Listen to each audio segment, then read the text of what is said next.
তো hello guys, আজকে আমি বেরিয়ে পড়েছি হাবড়ার উদ্দেশ্যে। বিকজ আজকে হাবড়াতে নাকি ভিডিও খুলেছে, আমি সোশ্যাল মিডিয়ার মাধ্যমে আর কি জানতে পেরেছি। তো এখন যাচ্ছি হাবড়া, দেখি সত্যি সত্যি ভিডিও খুলেছে কি না। চলো তোমাদেরকে দেখাবো, চলো tata. A few moments later. তো সত্যি পুজোর আগে খুলে গেল জুডিও হাবড়াতে। এই যে দেখতেই পাচ্ছ, আমি জুডিওর সামনে এখন দাঁড়িয়ে আছি। তো আমি শুনেছিলাম আজকে ওপেনিং হবে, কিন্তু হয়নি। দেখতেই পাচ্ছ বাইরে এখনও কাজ চলছে। তো আমি একটু এগিয়ে গেলাম শুনতে যে কবে কি খুলবে, মানে কবে কি ওপেনিং হবে। তো এরাও কিছু জানালো না আমাকে, বললো এখনও ঠিক হয়নি। তো দেখো এদিকে লোকের ভিড় দেখো, সবাই ভিড় করছে কেমন। জুডিও বলে কথা, মানে সবাই পছন্দ করে।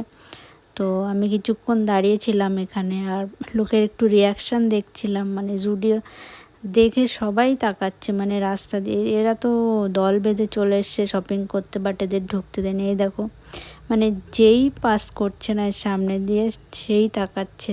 তো এরা তো বাস থেকে নেমে গেছিলো, তো খোলা নেই বলে আবার দৌড়ে গিয়ে বাসে উঠলো। তো কবে খুলবে এখনও জানানো হয়নি। তো খুললে আমি আবার একটা ভিডিও করব। তো এই ভিডিওটা সবাইকে শেয়ার করে দাও, যারা জুডিওতে শপিং করতে ভালোবাসে তাদের কাছে তো অবশ্যই শেয়ার করো। চলো টাটা।